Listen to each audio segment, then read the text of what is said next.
The Burari deaths refer to a chilling and tragic incident involving the deaths of 11 members of the Chundawat family in the Burari neighborhood of Delhi, India. The incident took place on the morning of July 1, 2018, and quickly became one of the most disturbing and mysterious cases in India's recent history. Here's the full story.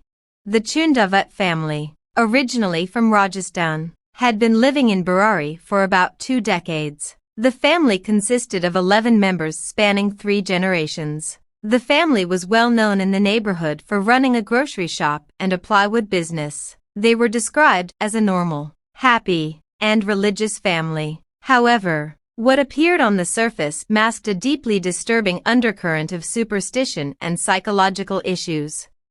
On the morning of July 1, 2018, a neighbor went to the Chundawat house to purchase some groceries. Finding the house unusually quiet and the grocery shop closed, the neighbor peered through a window and saw an alarming sight. The police were immediately called. When the authorities arrived, they discovered 10 members of the family hanging from an iron grill in the ceiling of their hallway. The bodies were hanging in a circular formation, blindfolded, gagged, and their hands tied behind their backs. The 11th member, Narayan Devi, was found dead in a separate room, lying on the floor. She appeared to have been strangled. Initially, the case sparked widespread speculation about murder, occult practices, or even a mass suicide pact. The sight of 10 people hanging in such an organized fashion led many to believe that something sinister was at play. However, as the investigation unfolded, a different narrative began to emerge. The police found 11 diaries in the house, spanning over 11 years, which revealed the family's mental state and their strange rituals.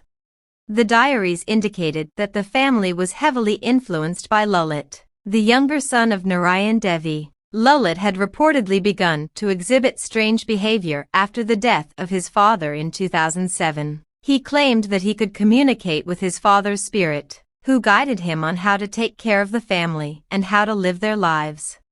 According to the diaries, Lalit believed that his father's spirit was instructing him to conduct rituals that would ensure the family's well-being. The family followed Lalit's instructions, which became increasingly bizarre and culminated in the tragic events of July 1.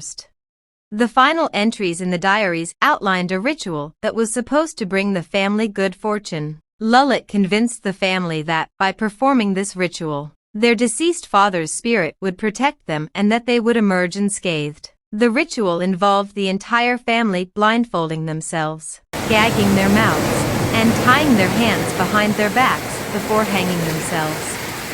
Lalit had assured the family that this was just a temporary state and that they would not die.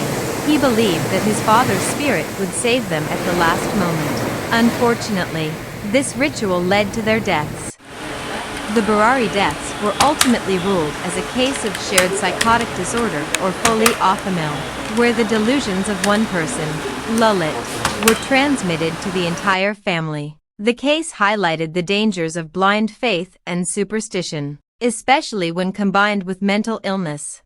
The incident shocked the nation and led to widespread discussions about mental health awareness, the influence of superstition, and the need for better understanding of psychological issues. Despite the extensive investigation, many questions remain unanswered, leaving an eerie and unsettling feeling around the Burari deaths.